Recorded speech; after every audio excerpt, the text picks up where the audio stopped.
less than 2,000. The podcast. Today we got Darren Coyle joining us. Darren is a filmmaker. We actually made a film together called Chasing Sunshine, which he is the writer and director of, and it's a very funny movie. That's not what we're talking about today, though, because he may work in the industry, and he's a very talented individual. He produces television, but Darren also has a very unhealthy obsession with Back to the Future. So that's what we're going to talk about today. Yes, absolutely. And thank you guys. Hi, Chad and Adam. Thank you for having me on the show. This is awesome. I'm excited to talk about Back to the Future. Back to the Future came out in 1985, but just to say, like, just for me personally, like, I was 11 when I saw it, when it came out, and it was one of the first movies that I watched and that I loved and have seen it 100 times, but also it was one of the first movies that I realized that there's actually stories behind the making of a movie. It's not just it doesn't just magically happen. There's lots of people and things that go into making a movie. And so it was one of the first movies that I loved that I found out, the behind the scenes scoop, so to speak, on it. And ever since then, I've kind of, just had an unhealthy obsession with it. Had an unhealthy obsession with it, I guess you could say, yeah. Here's what I wanted to say. Is it possible to have an unhealthy obsession with this movie? This movie is great. As far as movies that you're going to be obsessed about, I mean, it's fairly wholesome too. I mean, it's a healthy obsession, not unhealthy. Well, I mean, we're going to dive deeper into the movie, but when you say a wholesome film, I do want to say the whole premise is his own mother in the past trying to date her own son. There is a level of weirdness to this that does go beyond. I mean, again, clouded under the nice little PG shell of not a lot of cursing and not a lot of graphic stuff. But I mean, it is the premise of like, my mom is hitting on me and I know it. The creators of this movie, Robert Zemeckis and Bob Gale, actually pitched it over 40 times, 40 times, and were ultimately rejected all those times, mostly because of that, because they were like, wait, so this is a movie where a guy goes back in time and and his mom falls in love with him? And like Disney was like, huge pass. Yeah, that's not going to happen. Like, I mean, the pitch in and of itself does sound creepy. Like when you say it out loud, like, wait a minute, it's weird. What's funny to me is that it takes the 1984 The Terminator and takes that time loop of going back in time and sending your own father to come back to conceive you, taking that time loop and basically kind of using it but making an Oedipus complex to it. Very weird. Bob Gale said that he got the idea for this around 1979, 1980. He was cleaning out some boxes in his parents' house, and he found his dad's high school yearbook. And he thought, if I were in high school with my dad, would I be friends with him? Like, would we be friends? And then he said that idea to Robert Zemeckis, and they were both like, well, maybe we do like a time travel story and put that to the test. So I know the whole thing with him and his mom kind of, always takes a lot of the focus, but honestly, the core of the idea was actually about him and his dad. And which, of course, we all know now, like, his dad was a peeping Tom, kind of dork that nobody really liked, and of course, Michael J. Fox is just so dang cool as Marty McFly. So let's just start there. So like, yeah, the dynamic of like, oh my God, this was my father. Like, how did he produce this? Right. While your own mother's falling in love with you. Right. And I do want to take a moment here to recognize that Michael J. Fox actually was not the first Marty McFly. There were a lot of people that were on the list for Marty McFly to be cast as Marty McFly. Johnny Depp, Charlie Sheen, Fisher Stevens, Jason Gedrick, Chris Rydell, John Cusack, and Doug McKeon, just to name a few, were people that auditioned for the part. And ultimately, it went to Eric Stoltz. And they actually, you guys are nodding your heads, so I'm assuming you guys already know this, but like, Absolutely. this is like, We this is like the do, worst kept secret. but yes. Yeah. It's like the worst kept secret where like, so they filmed the first 3 weeks with Eric Stoltz, and he just wasn't working out. So Robert Zemeckis had to switch him out with Michael J. Fox.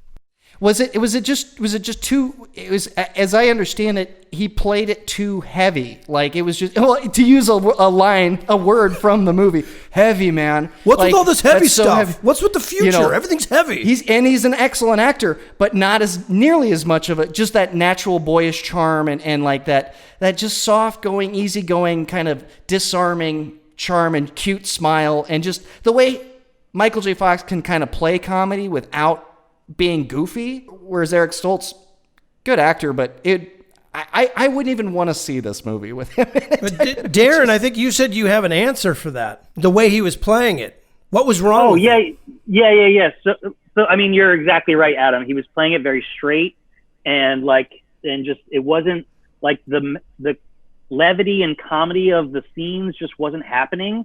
Like he and Doc Brown just weren't jiving. It wasn't entertaining, and it wasn't funny. And it needed to have that aspect to it. And I mean, changing out your main character actor in the middle of a multi-million-dollar production is a huge deal and could get you fired. But he was just like, look, if we're gonna make this movie, we've got to do it right.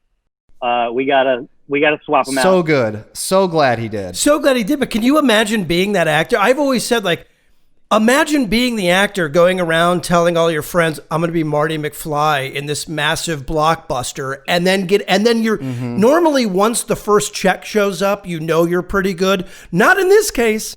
Fired 3 weeks in. They're going to reshoot the entire movie. And you've just gone around to everyone, yep, I'm Marty McFly. Well, and also, like, they actually, since they had already shot a bunch of the stuff, they only had to reshoot Marty's stuff. So they actually like went back to the scenes and only shot the Marty shots.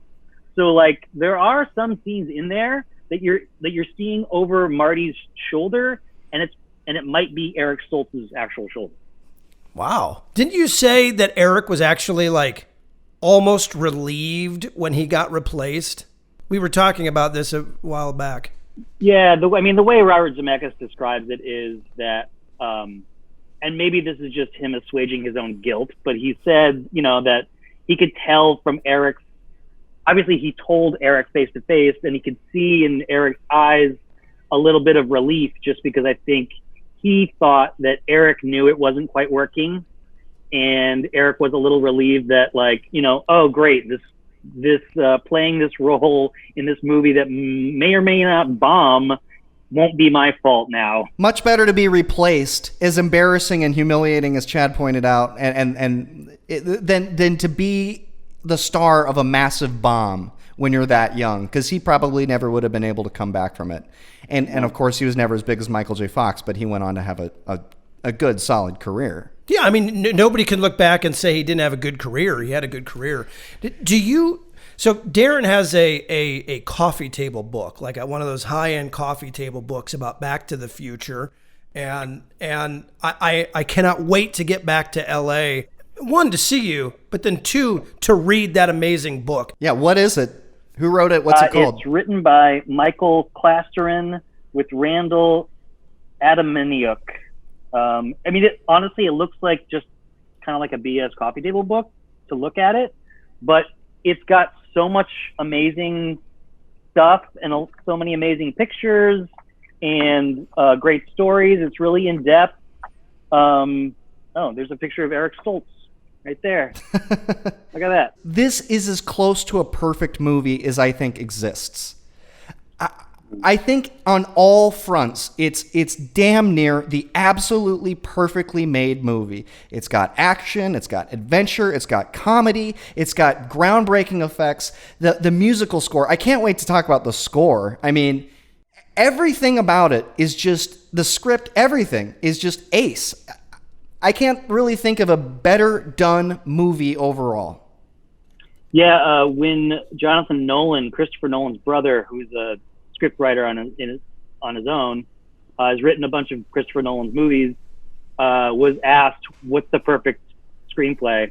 He said Back to the Future. Now, I think it is actually of super interest in that what the movie you see, the movie as it exists, and the screenplay that I'm sure they made from the movie was not the screenplay they started shooting. When they started production, there was one major difference between the actual movie and the script they started shooting was the ending. Yes. The ending was supposed to be Marty McFly driving the DeLorean into the Nevada desert into a nuclear blast, because that was the only way they were going to get 1.21 gigawatts. They realized that was going to be a very expensive thing to shoot, and so they already had the Hill Valley, town center set up in a backlot at Universal Studios. So it was either Bob Gale or Robert Zemeckis, I forget, while they were shooting the movie, said, you know what, we could shoot the end right here. It'll be super cheap because we're already on the lot, and we just have a bolt of lightning hit the clock tower and blah, blah, blah. And that's how the whole bolt of lightning thing came into it. And so they scrapped the whole nuclear explosion thing for the lightning. And it was, honestly, it was a good story choice, but they made the story choice because of the budget, basically. That's crazy. They probably would have kept the real ending. Man, if they had the money. clock tower, the lightning, just all that whole thing is just so iconic, and just what you think of when you think of Back to the Future. I can't even imagine it in Nevada. Well, and not even just that. From the minute the film opens, almost save the clock tower. I mean, the clock is in there the whole way through. It's a major plot point through the whole film. To imagine that being gone, or that it's a blast, is whoa! It's mind blowing. Well, I mean, it just goes to show you that, filmmakers don't have all the answers. They're not geniuses. They make decisions, based on things other than creativity. But now we all know this movie, and we all think that, wow, that's such a great through line, and blah blah blah. And you, like you said, Chad, it's there from the beginning to the end, and all that. It's a great tie-in. But yeah, that was on day one of production. That was not the plan. It'd be interesting to see the alternate universe version of this with Eric Stoltz and that ending. Because with him playing it darker, I could see that ending kind of making sense in a dark version of Back to the Future. It wouldn't be the perfect movie like this one is, that's for damn sure. Also, the question that the audience would be asking themselves is Marty McFly even going to survive this? Sure. Either he gets back to 1985 or he dies, a horrible death. And then you don't have part 2 and 3. If that happens, if he dies, yeah, no, it's a one and done. So was Spielberg just kind of the guy in this? Was Spielberg? I mean, was he a real hands-on person at this point with this film? Yeah, this one is really doing his own stuff, and this was his vision and all that. Yeah, Spielberg had Jaws, Close Encounters of the Third Kind, and E.T. on his resume at this time.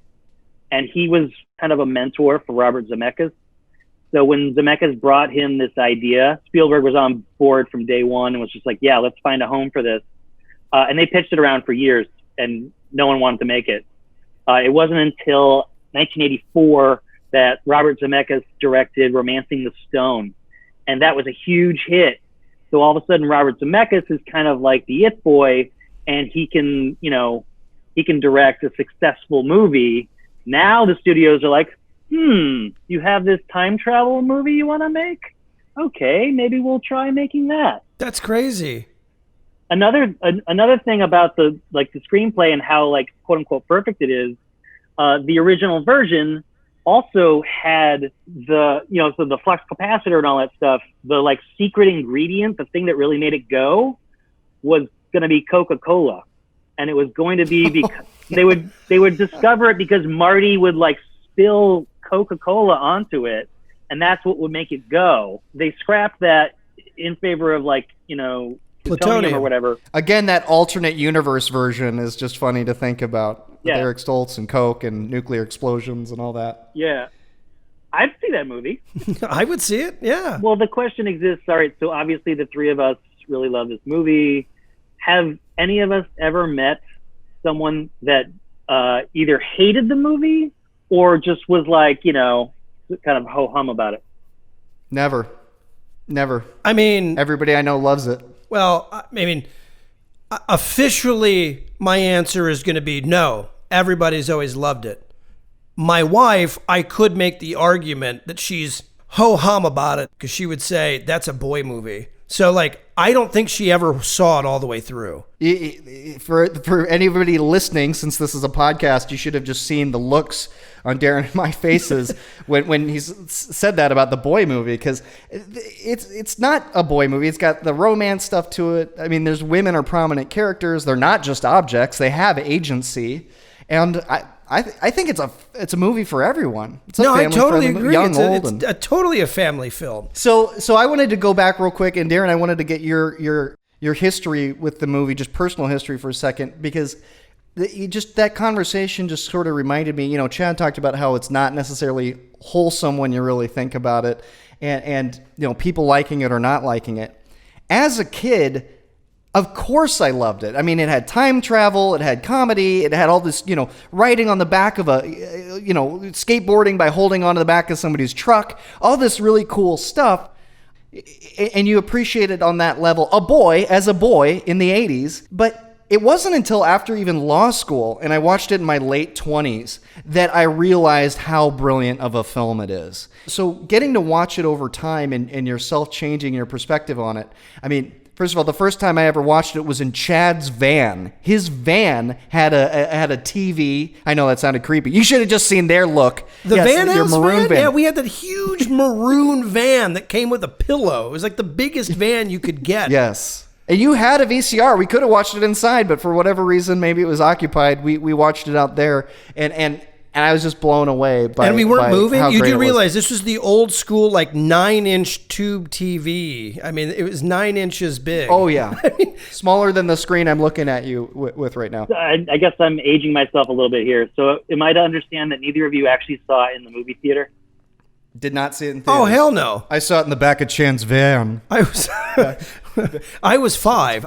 First time I saw it was on TV, so I saw the movie first. Did Chad get handsy that night? No comment. We were sitting in separate seats. I will comment. We were in separate seats. Oh, right. But yes, he did get handsy. Well, I didn't get handsy. You know what? That's not cool. Well, what about the sequels? Did you see the sequels in the theater? Did see that in the theaters, yes. Yes. And the third one sucks. Come on, we got to be honest. The third one sucks. It's not as good. Is there anything redeeming about it? Just before we get into your experience, I want to hear your childhood stories with it and everything. But I got to go right there, because is there anything redeeming at all about Back to the Future 3? Well, all right. Well, here is my take on the sequels. I mean, movie sequels are always just a money grab. Like, they're just basically rehashing the original.